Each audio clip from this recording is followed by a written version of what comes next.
So I will talk a bit about what's going on in EGI. EGI is a federation of computing resources for research in Europe.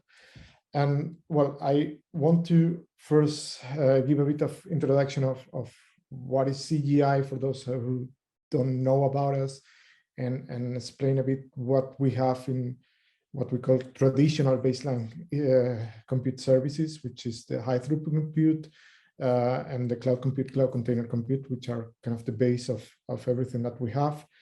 And then we have some new services that we are either developing or already providing, which is we are looking into how to get HPC providers also into the EGI landscape, and bringing new, more higher level or more user friendly or platform-like services into our ecosystem.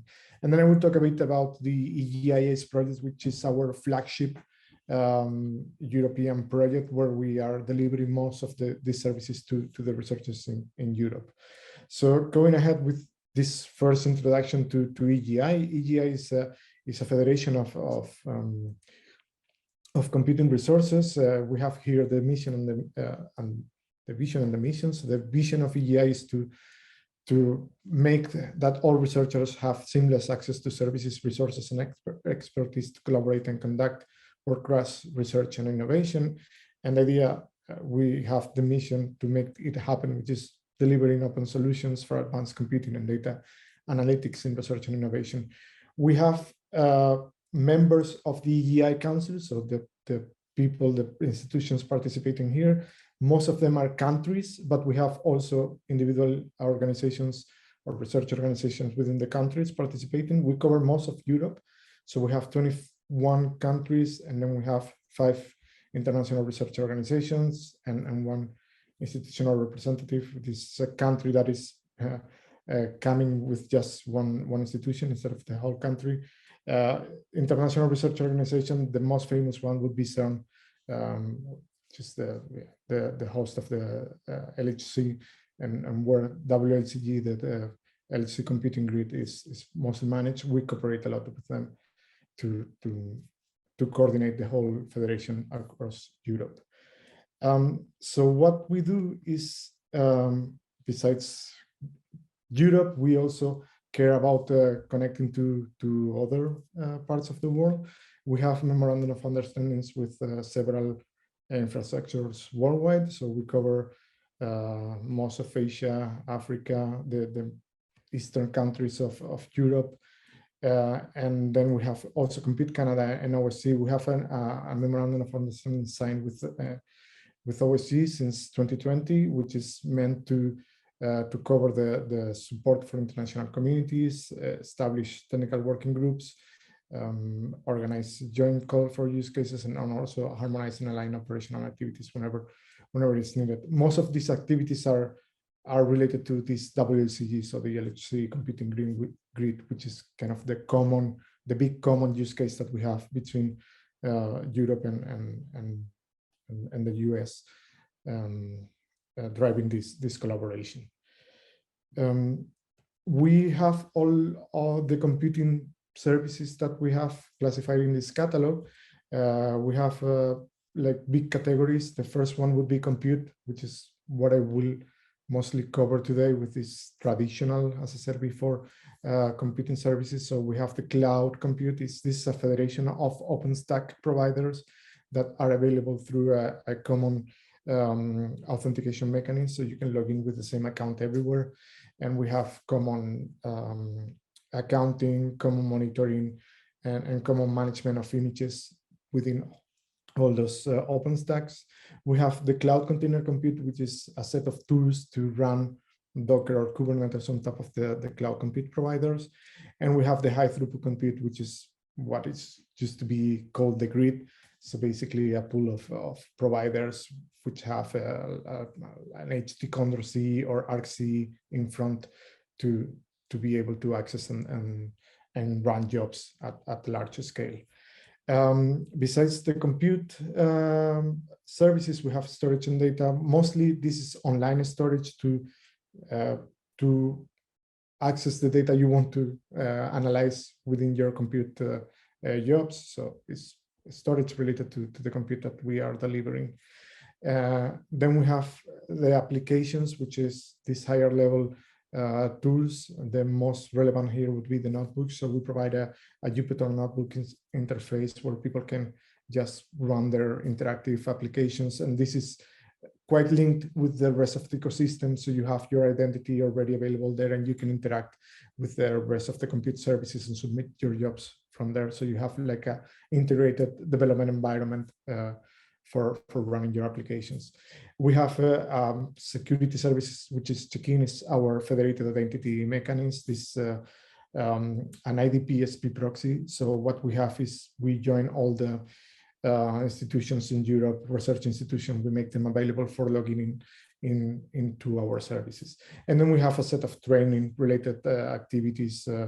Some of them are devoted or targeting the providers of our infrastructure, like this FITSM and the ISO 27001 training. This is to make a professional management of the infrastructure. And then we have a training infrastructure that is a dedicated set of our capacity devoted to tutorials and training events that people can use whenever they request it.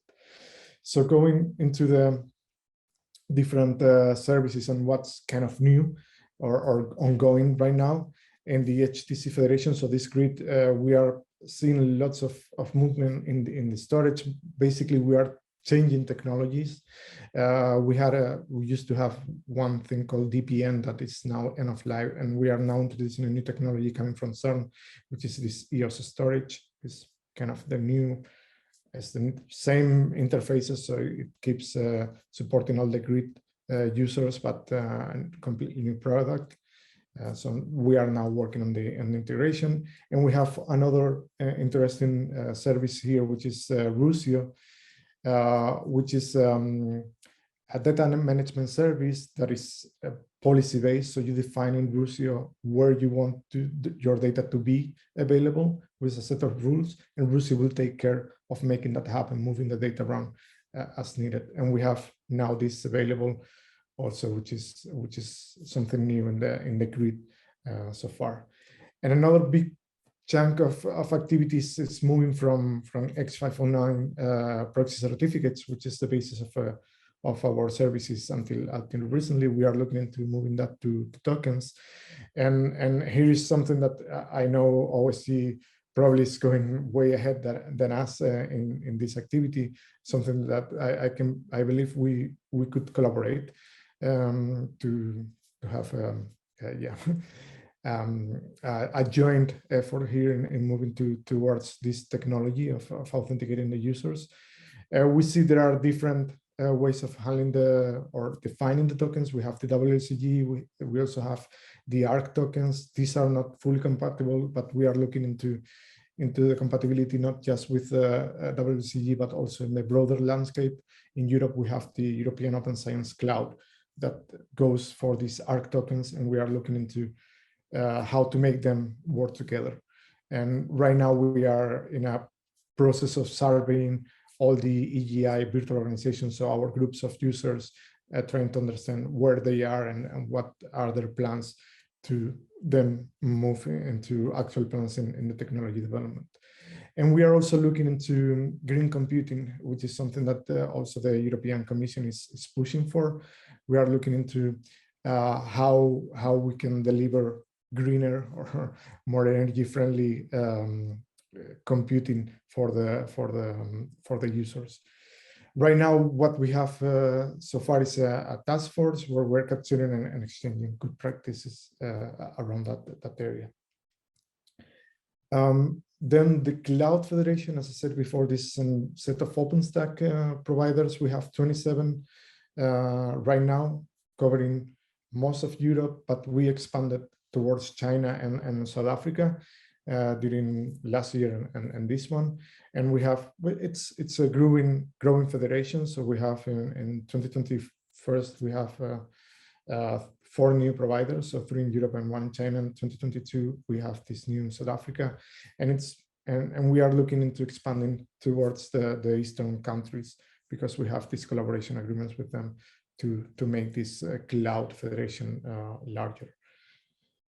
This is something that has been increasingly used by our users. So this is a screenshot of our accounting portal where we show the number of CPU hours delivered by the Cloud Federation since the very beginning, which was in 2013 until just the last month. We see this have been increased over the last year continuously. We have like two major points where things went faster. The first one would be this EOS Hub project, which was a big project where EGI was leading and was about building this European Open Science Cloud, which is a European initiative to make computing resources and data available for all the researchers in Europe. And with that, we saw a clear increase in the capacity. And now in 2021, in January 2021, we started a new project called EGI ACE, which is about delivering more capacity to this European Open Science Cloud. And here we have a specific funding for delivering more and more CPU hours, and we see this keeps increasing. So overall, it's a 60% increase over the last year. So it's going quite well, I would say. Moving to another traditional service in EGI is the container compute. We keep getting people asking for containers. How do I run containers in EGI? We have several ways of doing this and trying to find the right way still. So we are looking into improving in this area. Let's say we have the more user managed ways. That would be the first two in the slide. So you can just send a job in the EGI high throughput computing with a container runtime that run your container.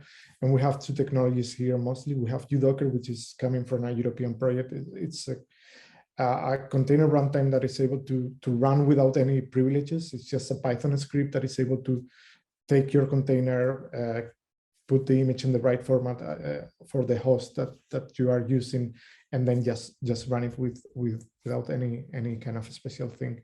And for sure, we have also Singularity, which is available at most sites, and it's quite used everywhere. Then on the EGI cloud, so on those Openstack, for sure you can start your VMs and run Docker and Kubernetes as you like, which is something that more expert people do, and it's fine. And we have the other two things that are more managed or more, removing a bit of the overhead for the users. The first one is this EC3, which is a technology, again, developed in Europe to create elastic clusters. And one of the clusters they support is Kubernetes. So you just pass to EC3 the place where you want to start at Kubernetes, and it will make it happen for you. And that Kubernetes that is deployed is elastic, so it will adapt to the load of what you're running. So if you have lots of pods running, it will create new worker nodes as needed. And we are looking now, and this is where we are trying to focus right now, is in trying to deliver just a managed Kubernetes, meaning that the user just have the credentials to access the Kubernetes and run their things. Because we have seen that running Kubernetes is not easy for most of the users, but they still want to rely on these kind of platforms because, I mean, it's used everywhere. It's just convenient to use it, but it's hard to operate for most of the people. So we are looking right now into selected providers into delivering this kind of out-of-the-box solution where you just got the credentials and submit there your YAMLs with the definition of your applications and let it go. So I expect that we have news in this area soon as we evolve a bit the offering. Then moving away a bit of what we had so far in the past, we are trying to expand a bit our technology base or what we are delivering, and we are looking into HPC. This is a bit tricky, I would say, because HPC sometimes is a bit wide in what can cover. But mostly we are looking into providers that are typically access via SSH, where you can submit jobs to a large system where you have low latency network and like big nodes with GPUs and these kind of accelerators where you can run quite heavy applications. So we are looking into how to make the access possible with federated identity. So looking into this OpenID Connect and similar technology. We have already achieved this using SSH and OpenID Connect combined. So we are able to SSH to these login nodes with OpenID Connect tokens. We are looking also into portable code execution with containers using this Docker technology I was mentioning before. So people just can run their containers in the HPC with quite good performance.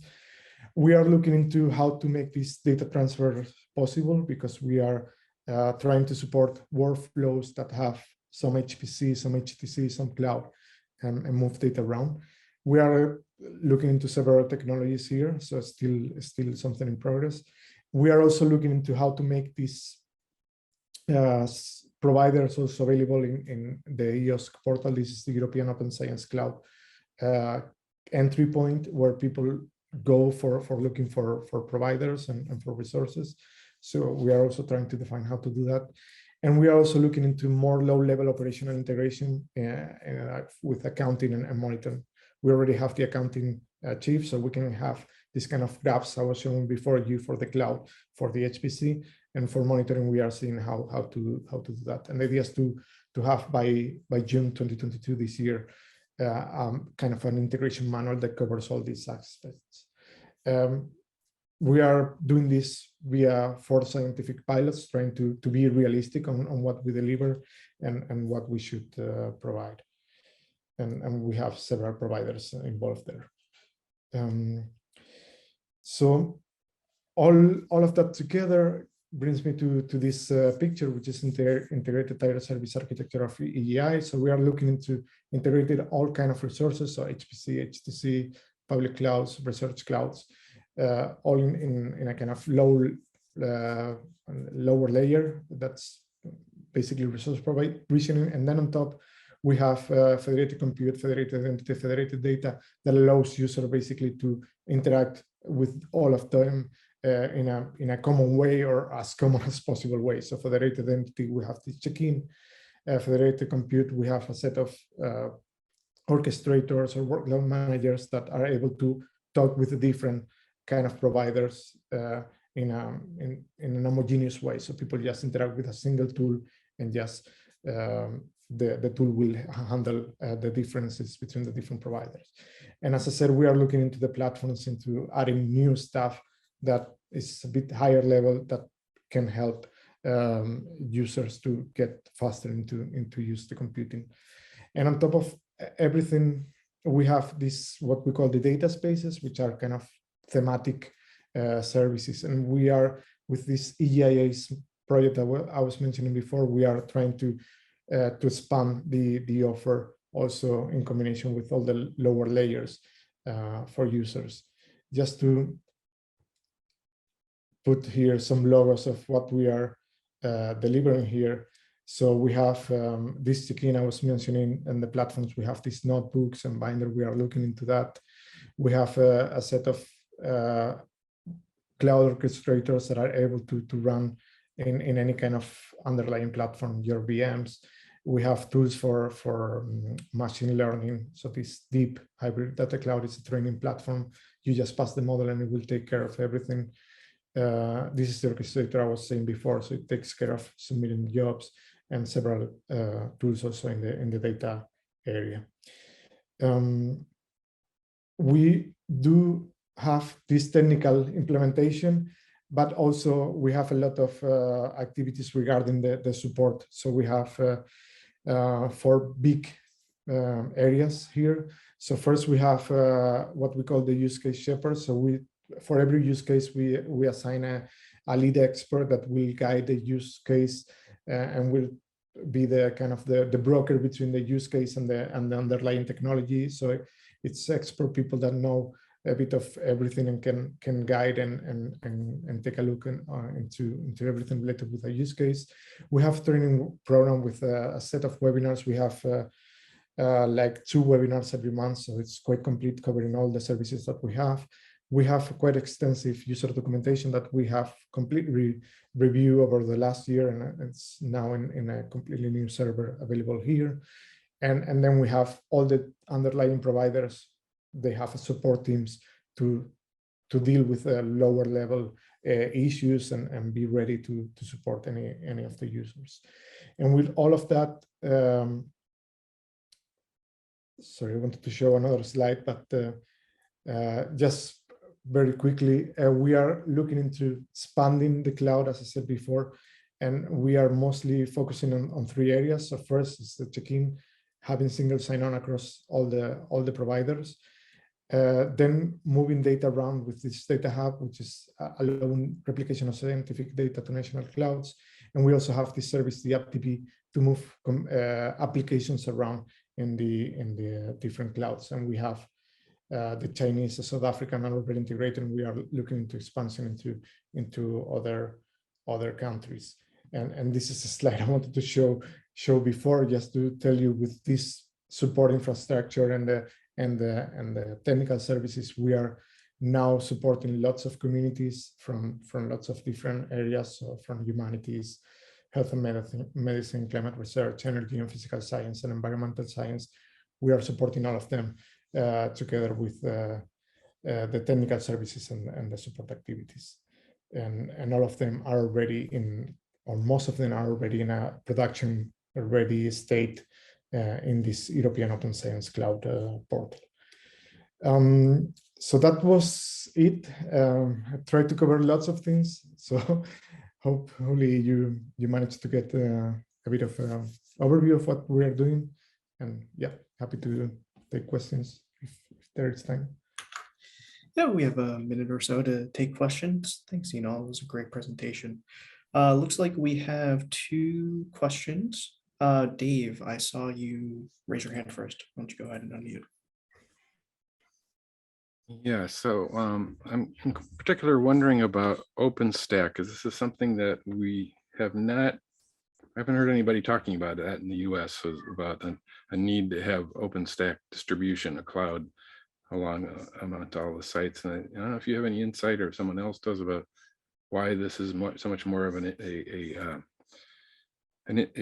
factor in Europe and not in the US. I'm not sure if I'm able to relate about the US. For sure, in Europe, we saw a big demand for more, let's say, flexible computing for some users a couple of years ago. And that's what drive us to look for this more cloud like offer. And OpenStack just allows us to provide this virtual machine-based access where people can run anything they like. Of course, it's more complex for lots of users, because you could become an administrator of a VM. You need to take care of things, and it's also a bit more complex to handle in the security point of view. But it seems people are quite happy, and they are really using it. Okay, great. And Frank. I just wanted to make sure that I understood the numbers on slide 8. Mm-hmm. Was this 43 million core hours per month? No. This was over. I don't have not for month. I cannot recall the exact period, because we did. I don't have it in the slide. I would need to check it, but probably this is over 1 year. I see. So it's not, the Openstack Federation isn't 60,000 cores. Because if I take 43 million per month, divide by 30 days and by 24 hours, I get 60,000. Honestly, I don't have the number, but could be. Okay. Because we have, the thing is, we are, so every provider has their own business. They manage their own capacity. We know what it's delivered to us via the accounting. So I can tell you, we got this 43 million hours over 1 year. Exactly how much in each of the providers, I will need to go and take a No, look. it's fair enough. I just want to make sure that I should sort of think of this as a 43 million per year number. Per year.